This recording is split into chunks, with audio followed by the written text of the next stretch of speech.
Bonjour et bienvenue dans Prière Inspirée. Nous sommes heureux de vous retrouver avec Annabelle. Aujourd'hui, nous allons vous encourager à être l'aide et à être la femme de prière que Dieu veut que vous puissiez être. Il y a de la puissance dans la prière. La Bible dit que Élie était un homme de la même nature que nous. Et pourtant, il a pu fermer le ciel et l'ouvrir par une simple prière, ou en tout cas par sa vie de prière. Et nous croyons que Dieu vous appelle à vivre quelque chose de plus dans la prière. Vous êtes nombreuses à prier, à être là dans les réunions de prière, dans différentes églises. On vous voit plus que les hommes, malheureusement. J'en ai parlé un peu dans ma série qui était réservée particulièrement aux hommes. Et c'est vrai, vous êtes là et beaucoup de femmes prient. Elles sont des femmes de prière, elles sont des combattantes dans la prière. Je sais qu'il y en a beaucoup. Mais je suis aussi persuadé que Dieu veut vous amener à un autre niveau dans la prière, un autre niveau spirituel, non pas par votre propre force, mais parce que c'est le Saint-Esprit qui va vous amener plus haut, en vous disant « monte plus haut ». Et voilà, je crois et je veux prophétiser que le Saint-Esprit, le Seigneur vous amène à une nouvelle dimension dans l'esprit, une nouvelle dimension dans votre vie de prière, afin que vous puissiez vraiment vous positionner dans la prière et voir des choses que vous n'avez jamais vues dans la prière, expérimenter des choses surnaturelles. Je crois que le Saint-Esprit peut vous mettre des noms dans l'esprit. Je crois qu'il peut vous montrer des endroits, des personnes pour qui prier. Je crois qu'il peut vous montrer des situations qui sont jusque-là bloquées et montrer exactement quel était le grain de sable dans le mécanisme qui empêchait à ce mécanisme de pouvoir avancer. Je crois que le Saint-Esprit peut vous ouvrir les yeux et vous donner un discernement. Et je veux prier dès maintenant, Père, je prie pour le discernement des esprits. Merci parce que ce discernement nous donne la possibilité, l'acuité de voir, de comprendre, de voir des choses que l'œil ne peut pas voir, de comprendre et de réaliser dans le domaine de l'esprit, dans le monde spirituel, des choses qui peuvent être bloquées, des choses qui peuvent être aussi des trésors que tu veux que nous puissions nous emparer. Père, je te glorifie, je te remercie, je prie pour toutes ces femmes afin qu'elles soient ces femmes de prière qui ont et qui marchent dans le discernement des esprits. Qu'elles puissent vraiment avoir ce discernement pour savoir ce qui vient du royaume des ténèbres et pour savoir ce qui vient de ton royaume. Je prie, merveilleux Jésus-Christ, tu es extraordinaire. Alors que beaucoup maintenant sont en train de prier avec nous, peut-être le matin ou dans la soirée, aujourd'hui, tu veux les toucher, te saisir d'elles. Tu fais d'elles un instrument extraordinaire. Tu cherches un homme, une femme qui se tienne à la brèche en faveur du pays. Quelqu'un que tu pourras utiliser, que tu pourras employer à ton service. Et je te remercie, je prie, Père, que tu puisses trouver des femmes qui répondent oui à ton appel et se tenir à la brèche. Je prie et je te remercie parce que je crois que tu vas les former, que tu vas les amener plus loin dans la prière, à découvrir des dimensions qu'elles n'ont jamais connues. Merci pour celles qui ont tenu bon, ferme dans la prière depuis tant d'années déjà. Mais je crois que même elles vont découvrir une nouvelle dimension de l'esprit, des choses surnaturelles. Merci Jésus-Christ. Amen. Gloire à Dieu. Gloire à Dieu. Et aujourd'hui, on veut parler de la prière et d'être une aide. Alors quand on pense à être une aide, on pense à être une aide pour son mari. Mais je pense que ça ne s'arrête pas juste à ça, d'être une aide. Est-ce que c'est pour l'homme en général ou est-ce que c'est pour le mari seulement? T'as besoin que je t'aide. Oui, aide-moi Annabelle en répondant à cette question. Oui, comme on l'a vu quand tu m'as lancé sur l'histoire de Jaël et Déborah, c'est que ces deux femmes avaient un cœur d'aide et qui ne se limitait pas à un homme, à leur époux, mais c'était un cœur d'aide qui est venu en aide à tout un peuple, en fait. Tout comme Esther avait ce cœur d'aide, cette nature d'aide en elle pour venir en aide à tout un peuple. Et Marie aussi avait ce cœur. Plusieurs femmes, les femmes en fait ont ce cœur et dans la Bible il y a plusieurs histoires où on voit comment elles l'ont manifesté. C'est vraiment dans la nature de la femme que de vouloir aider. Mais cette aide doit être pas canalisée, mais elle doit être ciblée. Elle doit vraiment être ciblée parce que, comme on l'a dit, les caractéristiques de la femme sont les mêmes, mais elles vont se manifester de façon différente. Et l'aide, on a toutes en nous ce désir d'aider, parce que ça fait partie de nous, c'est en nous, c'est dans nos entrailles quasiment. On a ce besoin d'aider, mais maintenant l'aide doit être ciblée et la manière dont moi je vais aider sera différente de la manière dont une autre femme va pouvoir manifester de l'aide. La manière dont je peux t'aider, toi, en tant que mari, c'est différent de la manière dont je peux manifester mon aide dans d'autres domaines de ma vie. Et c'est pour ça que c'est important de relier les deux, la prière et l'aide. La prière et cette action plus sur le terrain. Et depuis le début de la semaine, on a beaucoup parlé en fait du cœur. Peut-être des gens disent c'est pas très pratique, vous n'avez pas donné assez d'exemples et tout ça. Mais en fait... Normal, on est dans Prière inspirée. Je ne change pas ma nature d'un prière inspirée. Non, c'est que en retournant à la parole directement, on touche au cœur, on touche au plus profond.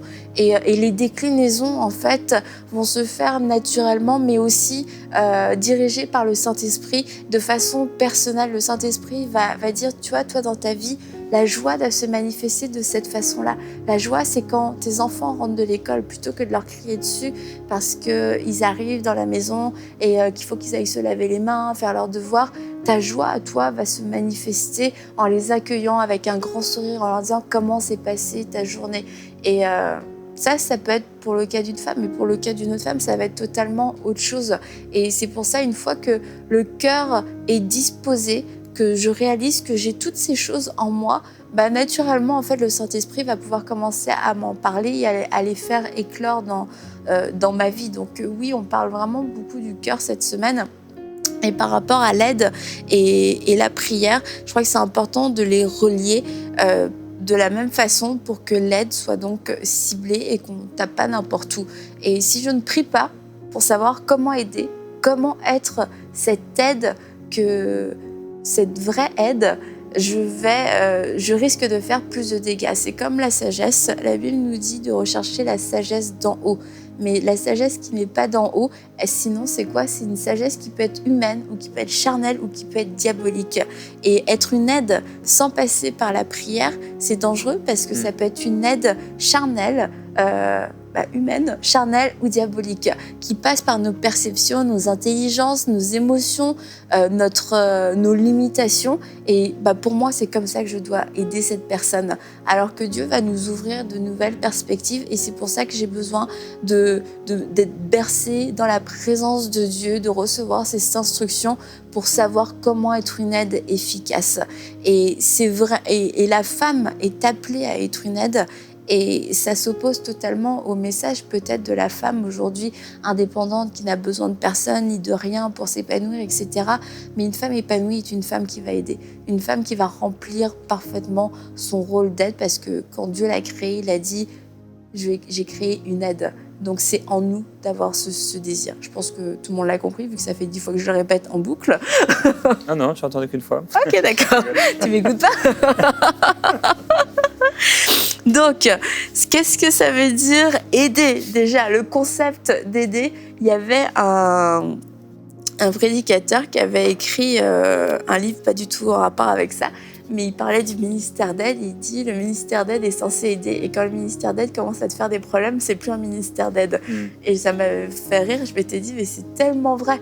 Le ministère d'aide est là pour aider, pour faciliter, pour qu'on aille ensemble dans une même direction. Ce que je ne peux pas faire, lui va le faire et alléger la tâche.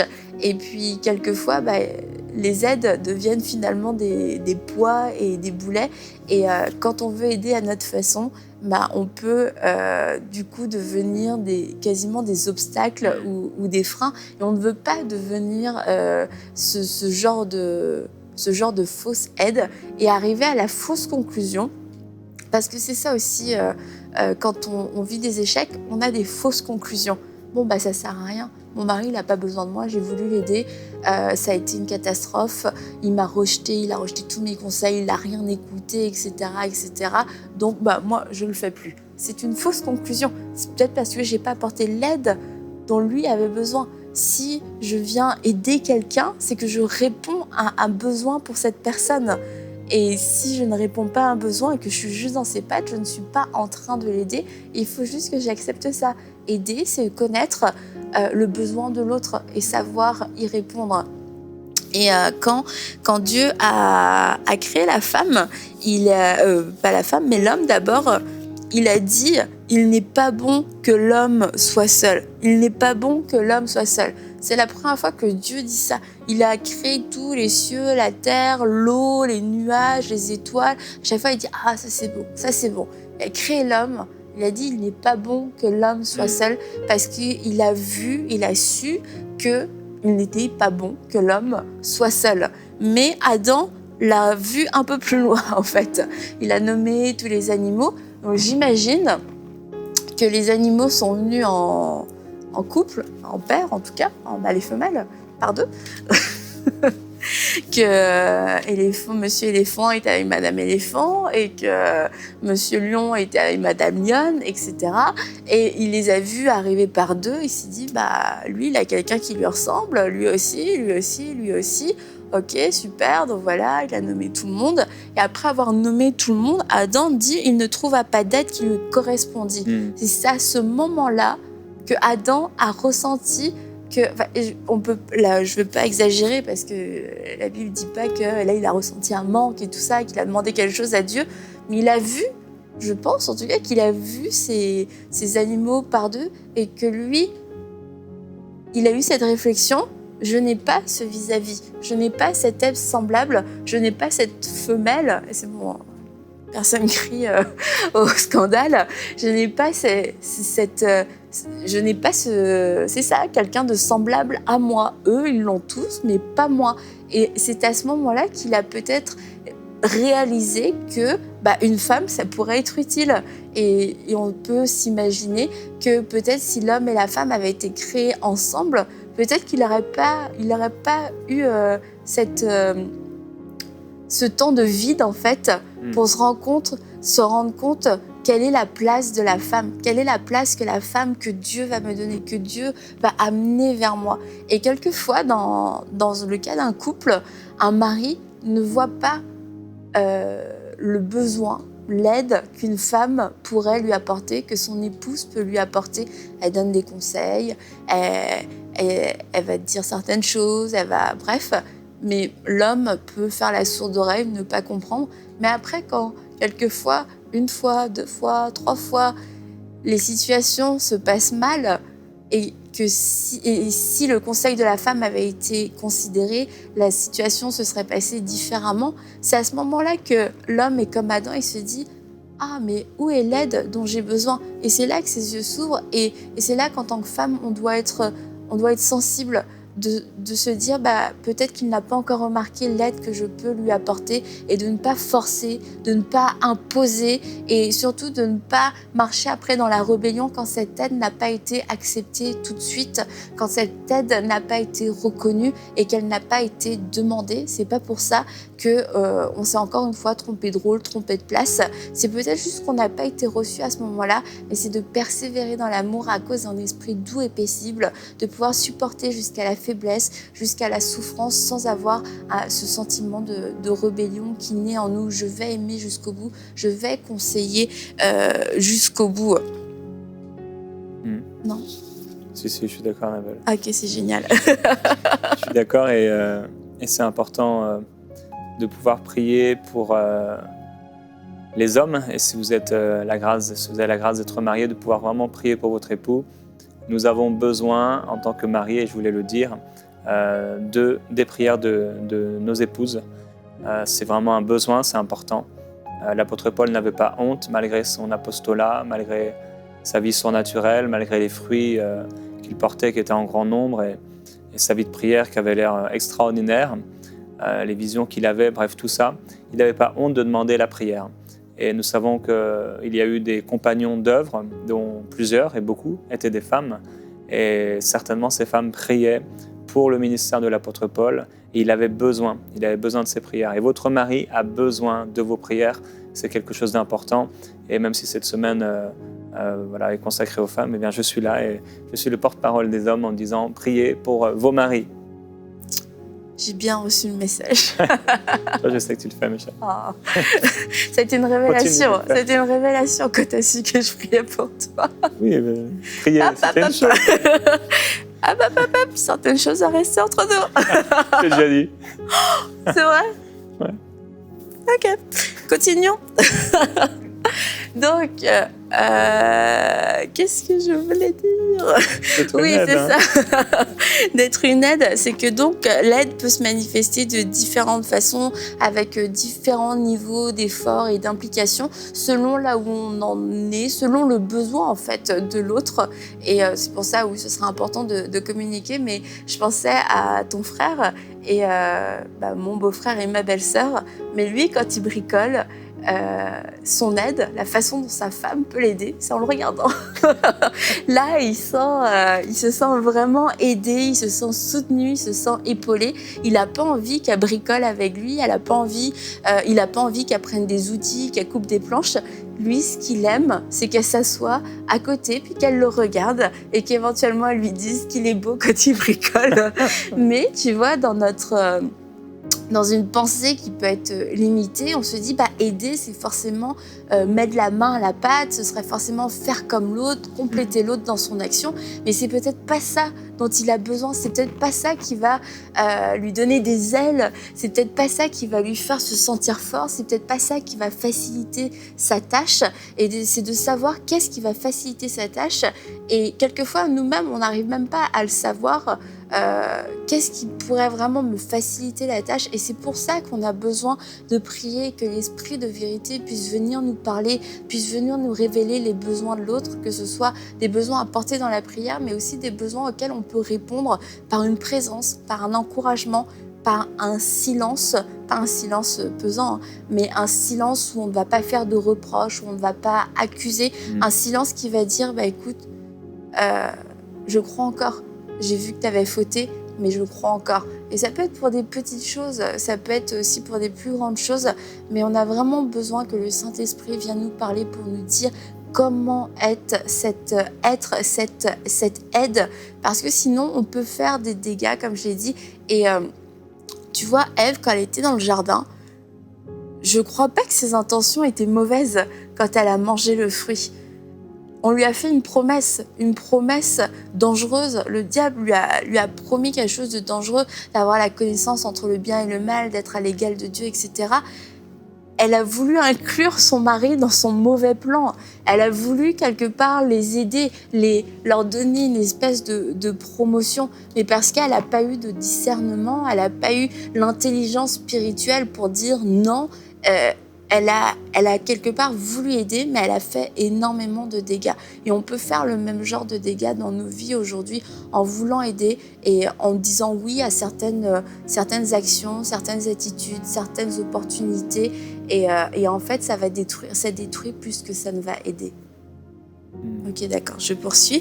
Je réfléchissais sur les intentions d'Ève, mais vas-y, continue. Okay. Aussi, une des choses qui va être importante, c'est qu'une fois qu'on a reçu quelque chose dans la prière, c'est de ne pas l'imposer. Vraiment, je prie pour que vous ayez un don d'interprétation dans cette émission, comprendre ce que l'Esprit dit, et que vous interprétez pas mal surtout. Mais on reçoit quelque chose dans la prière, et par exemple, je reçois pour toi qu'il faut... Qu'est-ce que je pourrais recevoir pour toi dans la prière? Qu'il faut que tu écoutes mes conseils pour pouvoir réussir. Donc, je reçois ça dans la prière, tu vois. Ouais. Et c'est vraiment le Saint-Esprit. Hein, c'est fou, c'est fort. Et non, mais c'est nul comme exemple, t'as raison. En tout cas, je reçois quelque chose dans la prière, que tu as besoin d'encouragement et dans un projet. Tu es en train de mettre les mots dans ma bouche. Je t'aime, mon mari, tu es merveilleux. Arrête. Et c'est de vouloir m'imposer, mais je dois me rappeler que même si j'ai reçu quelque chose dans la prière, en fait, qui vient de Dieu, que je dois garder ma place dans le couple, que je reste cette femme soumise et que mon mari reste la tête du foyer. J'ai beau avoir reçu quelque chose, la manière dont je vais l'amener, mais aussi la manière dont je vais vouloir l'appliquer va être vraiment importante. Dieu m'a dit, Et Dieu m'a dit, voilà, Dieu m'a parlé et tu vas écouter, toi aussi tu vas te soumettre. Finalement, à qui est-ce qu'on demande de se soumettre? Est-ce que c'est à moi? Est-ce que c'est vraiment à Dieu? Et Déborah, c'est ça, dont on a parlé en début de semaine, Déborah a reçu une instruction. Et comme quoi, il était temps pour l'armée de se lever et que pour le peuple de se lever, puis qu'ils allaient vaincre. Ils allaient gagner le combat. Et elle appelle Barak, qui n'était pas son mari, qui était le chef de guerre. Elle appelle Barak pour lui dire « Garde ta blague, je sens qu'elle n'est pas terrible. » Je ne vais pas la dire non plus. Et pour lui dire « Ok, bah lève-toi, c'est le temps d'aller à la guerre, c'est le temps de gagner, etc. » Et Barak lui dit, en tant que chef de guerre, il lui dit « J'y vais si toi aussi tu vas. » Déborah n'avait pas reçu l'instruction directe d'y aller, elle avait reçu l'instruction que l'armée devait aller se battre, mais parce que cet homme a dit « Si tu y vas, je vais y aller. » Et elle a eu cette sagesse de dire « Ok, je vais y aller. Je vais aller avec toi. C'est pas nécessaire que j'y aille. C'est pas parce que j'y vais qu'on va gagner. C'est parce que Dieu a parlé, mais puisque c'est un besoin pour toi, puisque c'est la façon dont tu es aidé, la façon dont tu es rassuré pour que ce que nous avons reçu de Dieu puisse s'accomplir, je vais entrer dans mon ministère d'aide en facilitant et en disant oui. Et c'est de recevoir cette instruction divine, mais l'application aussi va venir de la façon dont mon mari va vouloir que je puisse l'aider, dont je puisse appliquer cette instruction divine.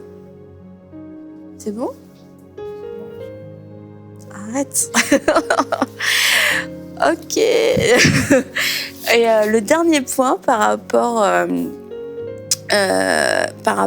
à ça, c'est que quand j'avais dit, c'est ça, en début de semaine, un des clichés, c'était que la femme était sensible, mais sensible à l'excès, comme si elle n'avait aucune maîtrise de ses émotions, ce qui est totalement faux. Nous avons les mêmes fruits de l'esprit, nous sommes appelés à pouvoir marcher dans la maîtrise de nous-mêmes.